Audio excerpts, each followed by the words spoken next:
How many of you remember or have watched this movie, Jerry Maguire? Can I see some hands? Show of hands. What do you guys remember most about the movie, other than the part that you had me at hello? That's the romantic part, and that's not what we're here for. Other than you had me at hello, what else do you guys remember about the movie? Sorry? Okay, show me the money. Okay, let me give you a clue about what I'm looking for. He is not an actor, but he keeps coming on, giving his quotes about life and people. You remember that? You remember that old gentleman? There was a few quotes inserted in the movie. His name is Dickie Fox. Me. And vis-a-vis why we are all here is that if this is hollow, these don't mean anything. So hold that thought as to why I am using that as a quote. And then we will apply that to how, why Yayasan Pahang is where it is today. Okay?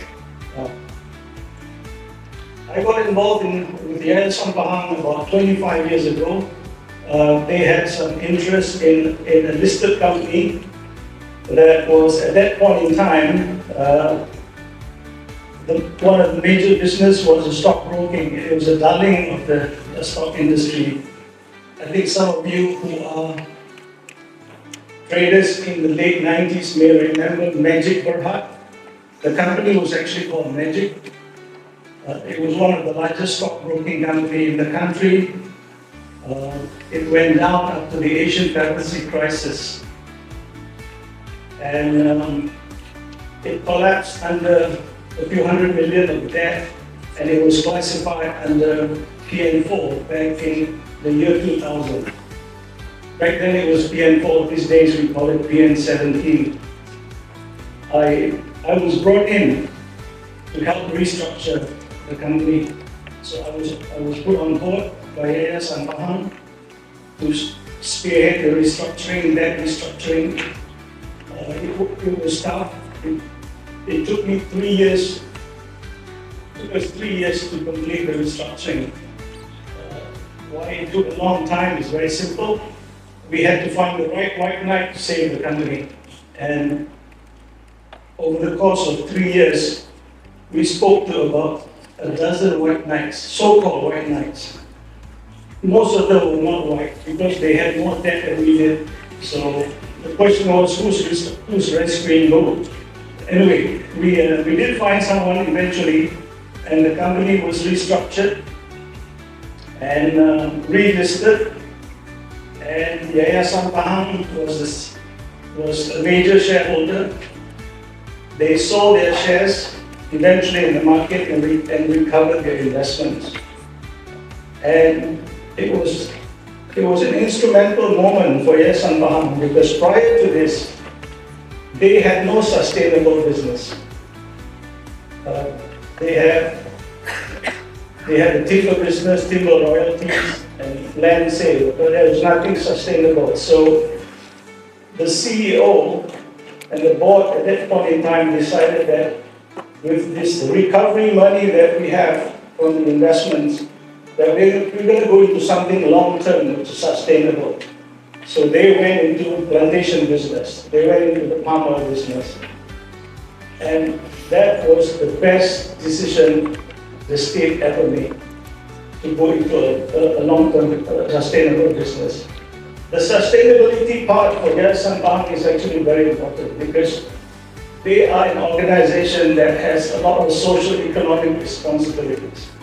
I will not go into detail at the moment. We'll elaborate into that later. Because they take care of, they sponsor kids from the B40s from kindergarten all the way to university education. So, for example, today, Yayasan Pahang has to allocate 100 million every year for sponsorships of students, every age, and these are things that has to be funded internally. They did not get a dime of grant from the government, the state government, or the federal government. So everything is internally funded. Now, I have watched this. So I'm not buttering up anyone here. God knows the wrong may be enough to butter up. And there's no buttering fee here. So, but the fact of the matter is, I have watched them over 25 years, how they have transformed from an organization that had no strategic asset allocation into someone that has strategic asset allocation. But you know, I tell you something, coming back to the point about you don't have this means nothing. We don't have rocket scientists in Yayasan Pahang. We don't have bright people, but they do sponsor people to become the brightest in the industry, not just in Malaysia, but around the world.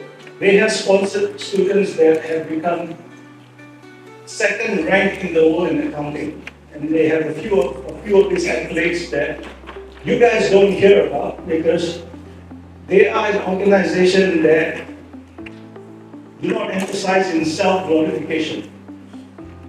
They just do things quietly and get things done. As the Filipino says, they don't get involved in self-infatuation, that kind of stuff. So they do things quietly, and a lot of stuff they do, you will see resonate with a lot of the organizations that are trying to do CSR.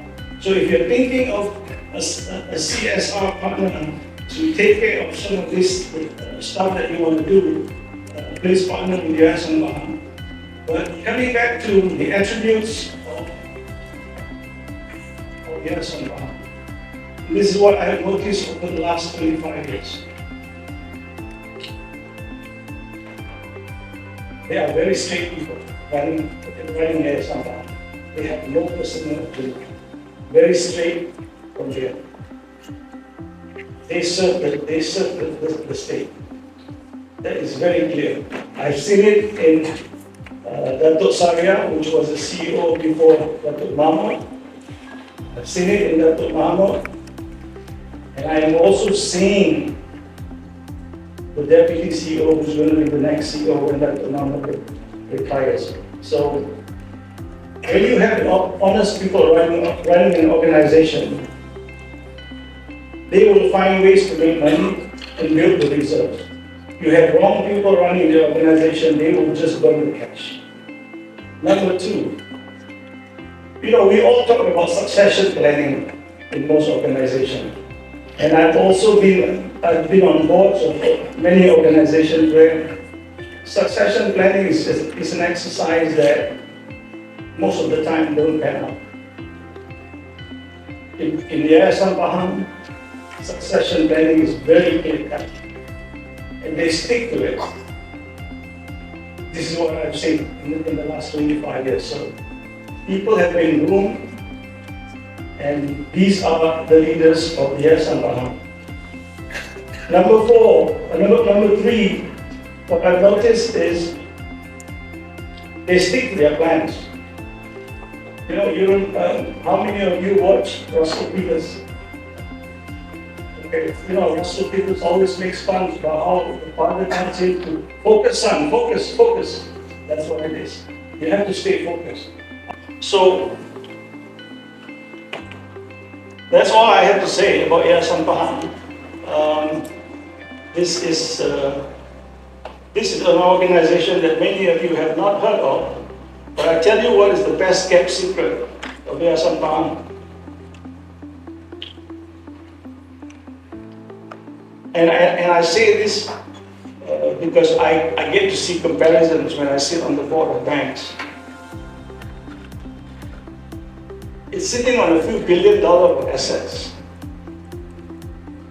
And it's got zero debt.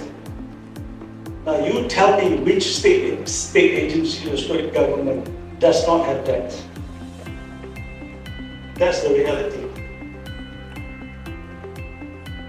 And you know what is Datuk Mahmud's or the CEO's main job? to hide cash from the politicians. Especially when it's closer to election. That's the biggest task that he has, because people know, the state agency knows, the state machinery knows they have the cash. But his job is to play Tai Chi. So, you read the book, The Art of the War by Sun Tzu. The present CEO of Yayasan Pahang can probably write a book about how to say no without the other party feeling that they have been hacked. So, ladies and gentlemen, I don't have much time, but I think this is what's allocated to me. Let's see what we can do in terms of partnering on the CSR. Recently, we took Yayasan Pahang to the Philippines to explore some CSR stuff and also some business adventure. Now, I'd like to share this with you because this might resonate with some of the organization. As you know,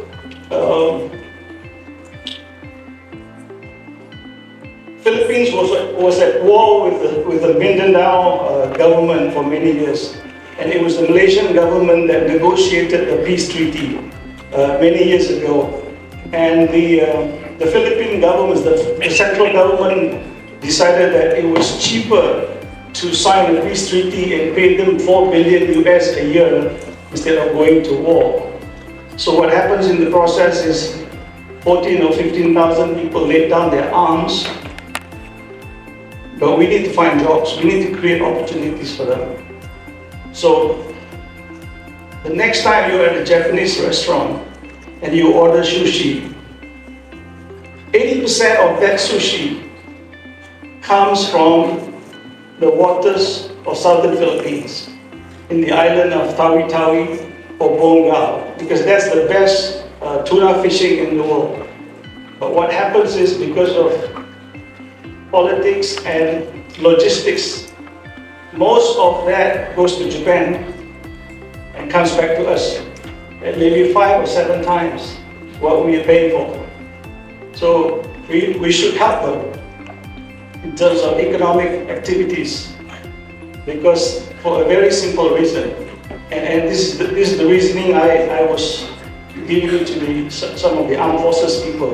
We're spending billions of dollars protecting our borders in Sabah, Sarawak, and ESCOM.